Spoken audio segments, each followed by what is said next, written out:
নমস্কার বন্ধুরা, welcome back to live আড্ডা ফুটবল। তো বন্ধুরা, আরও একটা নতুন ভিডিওতে তোমাদের সকলকে স্বাগত জানাই। বন্ধুরা, ভিডিওটা শুরু করার আগে তোমাদের কাছে একটাই অনুরোধ, সেটা হচ্ছে যে আমাদের এই চ্যানেলে যা প্রথমবার তারা অবশ্যই আমাদের এই চ্যানেলটাকে সাবস্ক্রাইব করে পাশে থাকা বেল আইকনটি অল করে রাখবে, যাতে সবার প্রথমে এরকম খেলার আপডেট তোমাদের কাছে পৌঁছে যায়।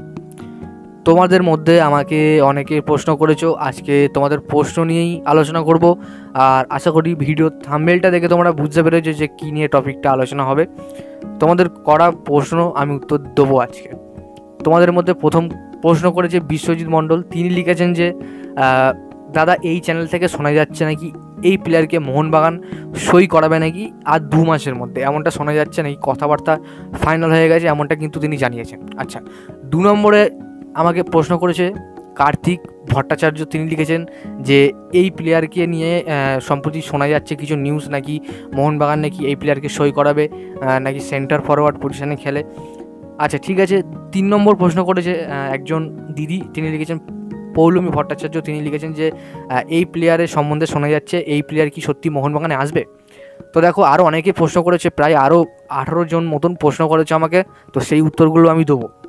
দেখো, প্রথমত আসি যে এই প্লেয়ার হচ্ছে একজন 24 বছর বয়সী অস্ট্রেলিয়ার নিউ ক্যাস্টেল ইউনাইটেডে খেলা প্লেয়ার, ঠিক আছে, যার নাম রিনো পিসকোভো। হ্যাঁ বন্ধুরা, রিনো পিসকোভো ইনি হলেন 24 বছর বয়সী একজন অস্ট্রেলিয়ার প্লেয়ার।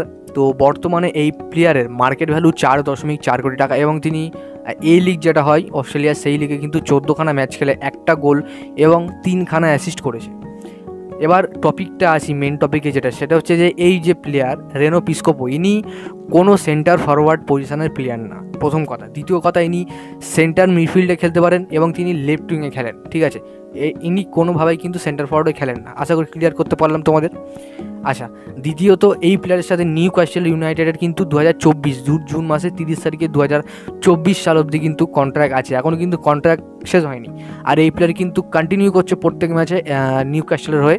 তো কোনো রকম প্রশ্ন বা কোনো রকম খবর, এমনকি কোনো ট্রাস্টেড সোর্স বা কোথা থেকেও কিন্তু খবর করা হয়নি যে এই প্লেয়ারকে মোহনবাগান নেবে বা এই প্লেয়ারের উপরে টার্গেট করেছে। এখনও কিন্তু কোনো রকম ট্রাস্টেড সোর্স থেকে খবর পাওয়া যায়নি। আশা করি তোমাদের বোঝাতে পারলাম। আর মোহনবাগান কিন্তু কোনো রকমভাবে লেফট উইং আর চাইবে না, তোমরা মানে মেনে নাও, তারা কিন্তু প্রপার সেন্টার ফরওয়ার্ডই চাইবে। বন্ধুরা, আশা করি তোমাদের প্রশ্ন পুরো ক্লিয়ারটা করতে পারলাম এই ভিডিওতে। আর যারা যারা কোশ্চেন করতে চাও অবশ্যই করতে পারো আমাকে হোয়াটসঅ্যাপে, এবং হোয়াটসঅ্যাপ বলছি, ফেসবুকে করতে পারো, ইনস্টাগ্রামে করতে পারো। তো আজকের জন্য এত। যদি তোমাদের ভিডিওটা ভালো লেগে থাকে তাহলে অবশ্যই লাইক করে দিও, আমাদের এই চ্যানেল প্রথমবার হলে চ্যানেলটাকে সাবস্ক্রাইব করে পাশে থাকা বেল আইকনটি অল করে রাখো।